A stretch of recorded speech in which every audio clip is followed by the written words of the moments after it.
무익하나마 내가 부득불 자랑하노니 주의 환상과 계시를 말하리라. 내가 그리스도 안에 있는 한 사람을 아노니 그가 14년 전에 셋째 하늘에 이끌려 간 자라. 그가 몸 안에 있었는지 몸 밖에 있었는지 나는 모르거니와 하나님은 아시느니라. 내가 이런 사람을 아노니 그가 몸 안에 있었는지 몸 밖에 있었는지 나는 모르거니와 하나님은 아시느니라. 그가 낙원으로 이끌려가서 말로 표현할 수 없는 말을 들었으니 사람이 가히 이르지 못할 말이로다. 내가 이런 사람을 위하여 자랑하겠으나 나를 위하여는 약한 것들 외에 자랑하지 아니하리라. 내가 만일 자랑하고자 하여도 어리석은 자가 되지 아니함 것은 내가 참말을 함이라. 그러나 누가 나를 보는 바와 내게 듣는 바에 지나치게 생각할까 두려워하여 그만두노라. 여러 계시를 받은 것이 지극히 크므로 너무 자만하지 않게 하시려고 내 육체의 가시 곧 사탄의 사자를 주셨으니 이는 나를 쳐서 너무 자만하지 않게 하려 하심이라. 이것이 내게서 떠나가게 하기 위하여 내가 3번 주께 간구하였더니 나에게 이르시기를 내 은혜가 네게 족하도다. 이는 내 능력이 약한 데서 온전하였음이라 하신지라. 그러므로 도리어 크게 기뻐함으로 나의 여러 약한 것들에 대하여 자랑하리니 이는 그리스도의 능력이 내게 머물게 하려 함이라. 아멘. 사람들이 제일 싫어하는 것은 아마 고통일 것입니다. 그래서 이 고통의 문제를 해결하기 위해서 마약 산업이 남미 쪽을 중심으로 해서 계속적으로 번성이 되고 있습니다. 요즘 영화 가운데 순이람이라는 영화가 있죠. 거기에 가서 마약 조직의 두목도 CEO급이 되는 사람이 거기에 또 아이러니하게도 전 요한이라는 목사를 거기 등장시켜가지고 해서 전 세계적으로 또 넷플릭스를 통해서 많은 사람들이 그 드라마를 보고 하는 그런 것을 우리는 볼 수가 있습니다. 왜 마약 산업이 발전하느냐? 간단합니다. 고통을 잊어버리게 하기 위해서 마약이 있는 거예요. 그래서 사람들은 고통을 잊어버리고 건강하고 행복하게 살기를 원합니다. 누구 하나 고통당할 사람 나오라면은 손들고 나올 사람 아무도 없을 것입니다. 그 사람들은 이 고통의 문제를 해결하기 위해서 많은 노력을 하는데, 그런데 이 고통이 없이는 우리가 은혜도 받을 수 없고 하늘의 영광도 맛볼 수가 없는 겁니다. 예수님께서 이 땅에 오셔서 십자가라는 고통을 당하지 않았다면 부활의 영광도 없었을 것이고 인류 구원의 큰 업적도 이루지 못했을 것입니다. 그렇게 보면은 예수님이 우리들을 구원시키는 데는 이런 고통의 문제가 개입되어 있었기 때문에 가능한 것을 알 수가 있습니다. 사도 바울은 14년 전에 삼층천에 큰 영광을 맛보고 낙원의 즐거움을 맛봤다고 그랬습니다. 내려왔는데 이것으로 된 것이 아니라 또 다른 고통을 겪게 되었는데 사탄의 마귀가 보내는 사탄의 가시를 몸에 짊어지고 하나님 앞에 기도했다. 여러분, 우리 인생은 고난의 불씨가 하늘로 따라오는 것과 같은 것입니다. 고통이 없는 세상을 살려고 하다가 시험 드는 경우도 많이 있는 것을 알 수가 있어요. 그렇기 때문에 이 고통의 문제가 오면은 이걸 적극적으로 대처해서 이겨나갈 수가 있어야 되는 겁니다. 어떤 역사라든지 철학이라든지 문화라든지 이런 것들이 발전하는 배경 속에는 고통이 다 있었습니다. 고통을 극복하지 않고는 작품을 만들 수가 없는 거예요. 베토벤의 교향곡 9번 있죠. 이 9번은 베토벤이 귀가 먹은 상태에서 작곡한 곡이에요. 그래서 전 세계 많은 사람들이 연말이 지나기 전에 베토벤의 교향곡 9번을 듣는 이유가 뭡니까? 그 교향곡 9번의 역사성이 있기 때문에 그런 거예요. 그래서 베토벤이 당하고 있는 이 고난을 그가 극복해서 작곡을 했기 때문에 사람들이 올해의 고난을 다 극복하고 새로운 내년을 바라보자 하는 마음으로 성년음악계에서 베토벤 교향곡 9번이 연주가 되는 것입니다. 그 우리 인생 속에서 저와 여러분이 아침에 고통을 당하고 있다. 그렇다면은 오늘 말씀을 통해서 다시 한번 내 신앙을 점검해 보시기 바랍니다. 성경에 보면은 존귀한 백성이라는 구약의 성경에 여러 군데가 나옵니다. 나의 거룩한 백성, 존귀한 백성. 그런데 이게 원래의 뜻은 세큘라라는 말이에요. 세큘라라는 말은 뭐냐면 보석이란 뜻입니다. 그래서 하나님께서는 이스라엘 백성들이 고난을 겪고 출애굽을 하고 가나안 땅에 정착했을 때 뭐라고 하면 나의 보석이다, 그렇게 표현하고 있는 것을 볼 수가 있어요.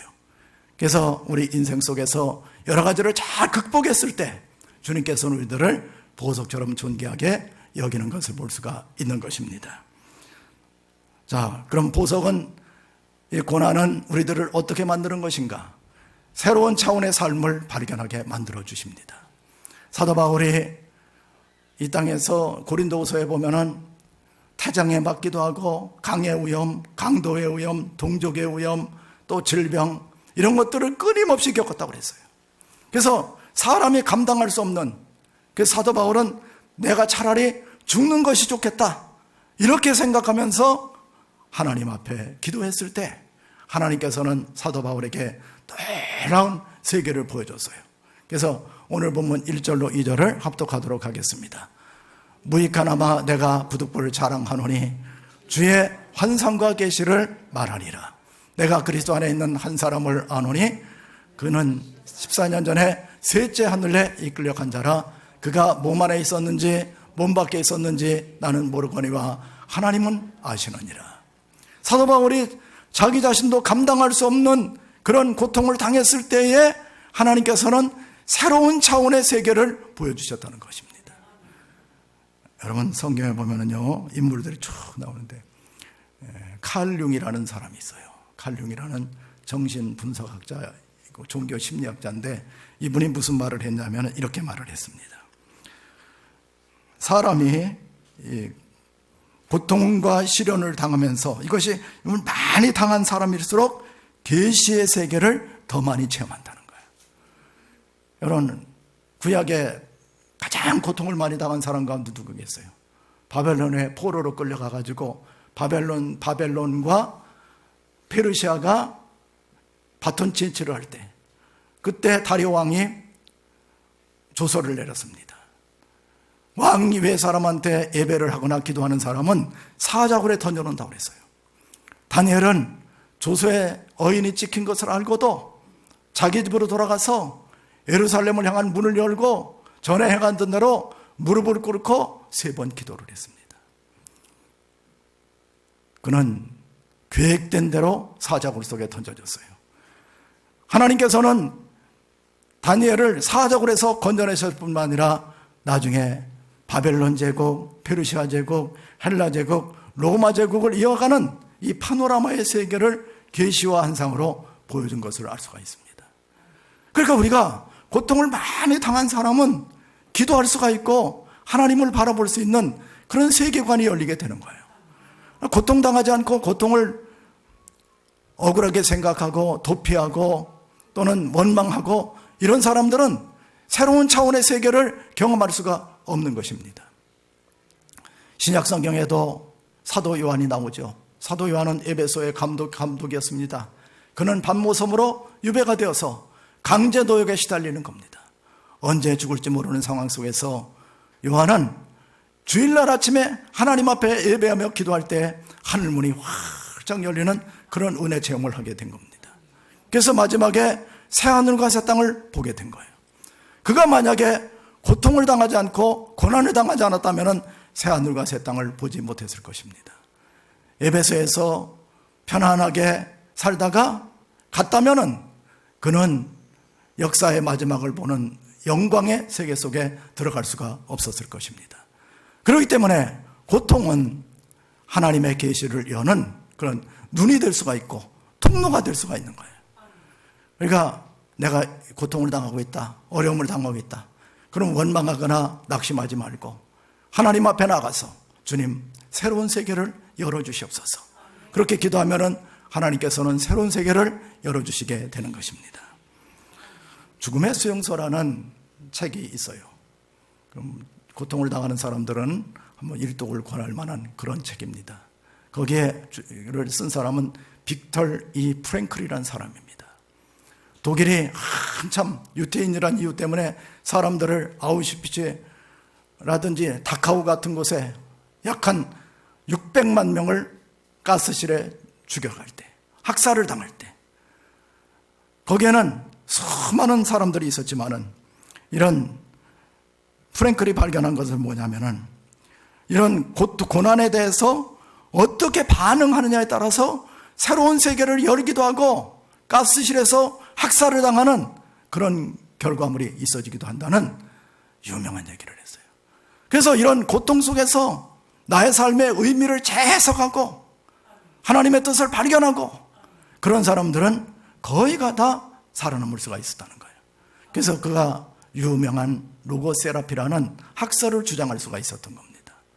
그러니까 우리가 고통당하지 않으려고 할, 고통을 피하려고 할 것이 아니라 고통 속에서 하나님의 뜻을 발견하고 내 인생에 새로운 의미를 부여하고 그리고 극복했을 때, 긍정적으로 나갔었을 때 인생은 새로운 세계를 열어나갈 수 있는 그런 가능성이 있다는 것입니다. 그래서 절대 우리 믿는 사람들은 절망할 필요가 없는 거예요. 고통이 없는 상태에서 작품이 없는 겁니다. 사는데 고통 없는 인생 살겠다는 사람처럼 어리석은 사람이 없어요.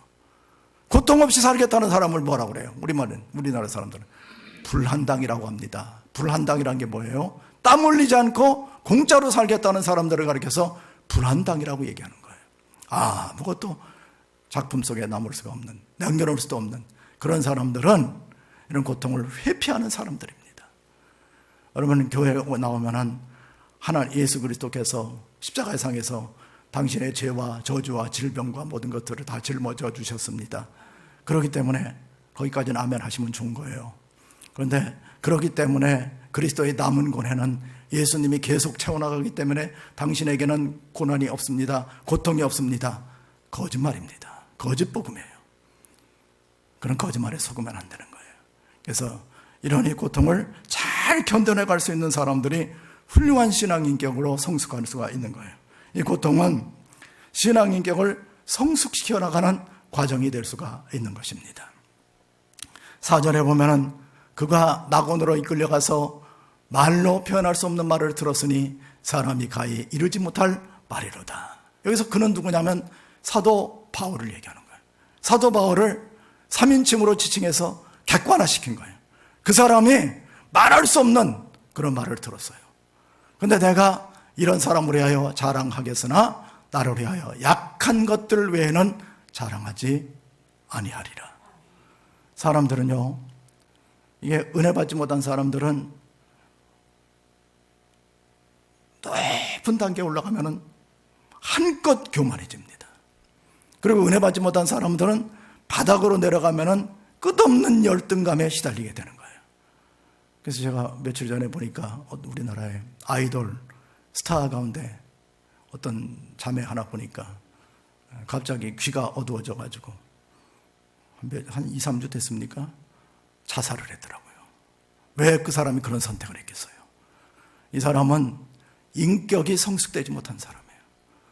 이렇게 사진을 보니까 뭐 귀가 좀 먹은 거 빼놓고는 얼굴도 이쁘지, 뭐 귀 먹은 상태에서 노래하고 춤추고 다 가능한데 왜 그렇게 안 되는 쪽으로만 그렇게 생각을 합니까? 그걸 뛰어넘을 수가 있어야 되는 거죠. 그게 우리 신앙이란 게 뭡니까? 점핑하는 거예요. 그걸 뛰어넘는 겁니다. 그게 신앙인격의 다른 점이에요. 유명한 헬렌 켈러 아시죠? 이 사람은 눈도 안 보이고 귀도 안 들리고 말도 못해요. 그래서 삼중거를 알았습니다.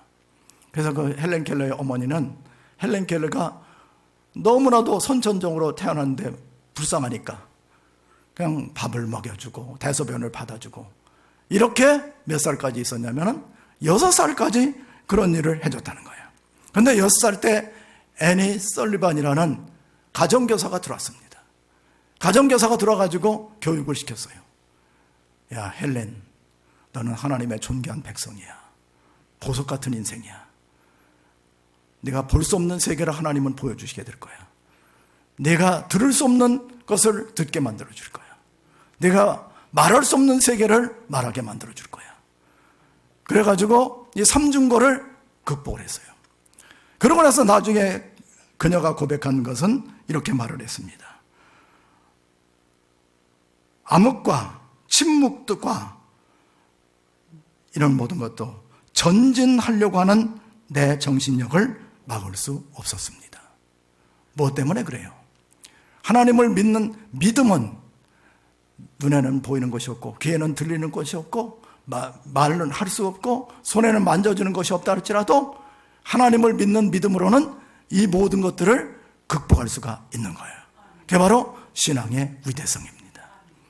조그만 한계도 있다고 우리가 모든 것을 포기해버린다면 하기에는 우리는 너무나도 존귀한 세상에 태어나서 존엄한 인생을 살아가고 있는데 그렇게 포기할 수가 없어요.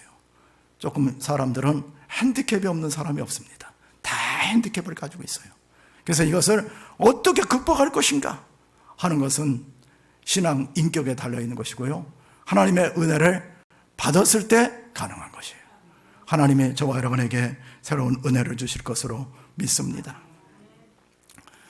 혈기방장했던 모세 같은 경우도 40년 동안 미디안 땅에서 그가 녹아지고 부서지고 모든 것을 내려놓고 했을 때 성령의 교통을 받게 되고 80살서부터 하나님 앞 손에 쓰임을 받는데 지팡이 하나를 잡고 홍해를 건너고 가나안 땅까지 인도함을 받을 수 있는 그런 능력으로 쓰임 받게 되었어요. 성경에 보면은 모세를 가리켜서 온유함이 지면에 승한 사람이었다. 고난받고 나니까 고난을 견디고 나니까 온유해질 수밖에 없었다는 거예요. 우리 믿는 사람들은 고난을 잘 받고 고통을 많이 받은 사람일수록 신앙 인격이 풍성해집니다. 그래서 잘 된다고 너무 들떠있지도 않고 못 된다고 너무 낙심하지도 않고 중도를 지키면서 편안한 마음으로 온유한 마음으로 나아갈 수 있는 것, 그건 바로 고난을 잘 견딘 사람들에게 있어주는 하나님의 축복이며 선물이다 하는 것을 믿으시기 바랍니다. 그리고 더 귀한 영적 보석을 찾는 기쁨을 갖게 되는 거예요. 자, 7절 8절 합독하겠습니다. 여러 계시를 받은 것이 지극히 크므로 너무 자만하지 않게 하시려고 내 육체에 가시 곧 사탄의 사자를 주셨으니 이는 나를 쳐서 너무 자만하지 않게 하려 하심이라. 나에게 이르시기를 내 은혜가 네게 족하도다. 이는 내 능력이 약한 데서 온전하여짐이라 하신지라. 도리어 크게 기뻐함으로 나의 여러 약한 것들에 대하여 자랑하리니 이는 그리스도의 능력이 내게 머물게 하려 함이라. 여러분, 어떤 사람들은 축복은 고난의 위장이다, 이게 7절 말씀을 해서 풀이한 거예요. 우리말 성경에는 이게 좀 번역이 좀 이해하기 어렵습니다만 사탄의 사자 그랬죠. 그런데 사탄의 사자라는 말은 원래 원문에 보면 사탄의 천사라는 뜻이에요. 엥겔로스, 천사로 되어 있단 말이에요. 그럼 사탄이 천사처럼 고난을 보냈어. 그래가지고 고난을 보냈는데 이게 어떤 고난이냐면은 말뚝과 가시 같은 스콜로푸스를 보낸 거예요. 그러니까 사람들마다요, 인생을 사는데 가슴에다가 말뚝 하나씩을 받고 사는 거예요. 저도 가슴에 말뚝 하나 박혀 있어요. 어떤 때 그게 탁 올라오면 너무 아파, 마음이. 너무 마음이 아파. 여러분한테 말 못해. 너무 아픈 거예요. 나는 아픔이 없습니다. 아픔 없는 인생을 삽니다. 다 거짓말이에요. 믿지 마세요, 그런 말하면. 사도 바울도 말뚝을 하나 스콜로푸스를 맞은 거예요. 그러면서 어떻게 돼요? 그러면서 영적으로 성숙이 되는 거예요.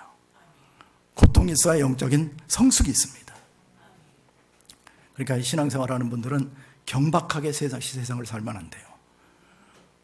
다 됐다, 거짓말하지 마세요. 안 됐어요, 아직. 천국 갈 때까지는 안 된 거예요. 그 사이에 뭘 만들어요? 하나님께서는 보석을 만들어주는 겁니다.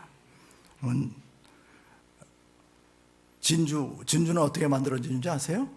조개 껍질 속에서 날카로운 모래가 들어가기 시작합니다. 그러면 이 녀석은, 조개는 아픔을 견디지 못해서 그걸 막 몰아내기도 하고 감싸기도 하고 몰아내기도 하고 감싸기도 하고, 그러면서 이 속에서 진주가 만들어지는 거예요. 진주의 결과는 뭐예요? 가장 귀한 보석입니다. 여러분, 나중에 천국에 가면은 천국에 12보석성이 있죠. 12가지 보석이 나와요. 문은 뭐로 되어 있는지 아세요? 진주로 되어 있습니다. 커다란 진주문이에요. 어떤 교회는 진주문 교회도 있던데 뜻은 알고 진주문 교회인지 잘 모르겠습니다만, 그런 고통을 잘 견딘 사람들이 천국 속으로 들어가는 거예요. 고통을 견디지 않고 회피하고 그만두고 안 됩니다. 어머니가 자식 키울 때 알아서 커라 하지 않아요. 큰 고통을 겪습니다. 그리고 이 아이들이 나중에 시집가고 장가가고 아들 딸 낳고 했을 때 기쁨을 수확하는 거예요. 고통을 견디지 않고 뭘 한번 해보겠다는 것은 허황된 것입니다. 그건 샤머니즘이에요. 고통을 견디지 않고 뭐 다 됐다, 거짓말입니다. 속으면 안 되는 거예요. 우크라이나가 지금 굉장히 고통을 당하고 있죠. 그런데 며칠 전 외신에 보니까 젤렌스키 대통령인가? 그분이 그렇게 했더라고요. 앞으로 대한민국을 표본으로 해서 우크라이나를 재건시키겠다고. 여러분, 대한민국 5,000년 역사가 있었지만은 한 번도 대한민국 사람들은 착하기 때문에 남의 나라를 쫓아가서 약탈을 하거나 탈취한 적이 한 번도 없어요. 900번 정도의 침탈을 당했지만은 복수하고 그런 짓 안 했습니다. 이야, 그러니까 착한 분들이야. 이야, 착해 보인다. 착한 분들이야, 다들. 왜냐하면 왜 그분이, 젤렌스키가 그렇게 했어요. 러시아, 중국, 이것들은 그냥 끝없이 약탈하는 민족이야. 그랬죠? 일본, 동남아 전체를 싹 먹고도 미국까지 먹으려고 다 폭망해버린 한국 사람들, 이야, 착한 분들이에요. 당했지만 그래도 견뎠어. 그리고 6.25를 견뎠습니다. 6.25를 견디면서 한강의 기적을 일으킨 거예요. 그래가지고 저기 우크라이나에 가면은 유대인들 가운데 개신교인들이 있어요. 유대인 가운데 메시아닉 주라고 그래. 메시아닉 주. 그게 제일 많은 데가 동유럽 가운데 우크라이나란 말이에요. 그래서 이분들이 앞으로 한국이 잘 된 것은 기독교 복음이 있었기 때문에 그렇다. 그 폐허 속에서도 예수님을 믿어서 상처를 잘 품고 끝까지 견디면서 새벽정이 울렸네, 새아침이 밝았네, 너도 나도 일어나 새 마을을 가꾸세, 살기 좋은 내 마을 어쩌고저쩌고 가꾸세. 그러면서 막 땡그렁 춤추면서 그러면서 새마을 운동을 했어요. 그래가지고 오늘의 대한민국이 있었던 겁니다. 6.25에 폐허가 있었을 때 70년대만 해도 약탈한 북한 사람들은 선하지가 않아. 약탈을 줬게 그쪽은. 우리나라보다 더 잘 살았습니다. 73년도만 해도 75년도까지. 그런데 한국 사람들 기독교가 부흥이 확 되면서, 기독교의 복음이 뭐예요? 카타르시스입니다. 정화시키는 거예요. 상처를 정화시키는 거예요. 그래서 우리도 할 수 있다. 믿음으로 하면 된다. 우리도 한번 해보자. 잘 살아보자. 그렇게 해서 일으켰어요. 그럴 때 우크라이나가 지금 전쟁 중이지만은 전쟁에서 끝나면은 대한민국을 롤 모델로 삼아가지고 한번 부강해보자. 이렇게 한 거예요. 아멘도 안 하시네. 할렐루야. 복 받은 거예요, 우리나라. 여러분, 얼마나 좋은 나라에 저와 여러분이 살고 있습니까? 좋은 나라에 살고 있는 거예요, 저와 여러분은. 복 받은 나라예요. 그리고 하나님이 크게 우리 민족을 쓰실 거로 믿습니다. 우리 민족은 뭐 때문에 그래요? 진주를 품은 조개와 같은 그런 아픔이 있었던 민족이기 때문에 가능성이 있는 거예요. 여러분, 고통을 당하고 있습니까? 아픔을 당하고 있어요? 품고 견디고 바라보고 기도하고 나가다 보면 좋은 작품이 나올 거로 믿습니다. 하나님께서 은혜 위에 은혜를 더해 주실 것으로 믿습니다. 우리 찬송 한 장 부르고 기도하도록 하겠습니다. 찬송가 357장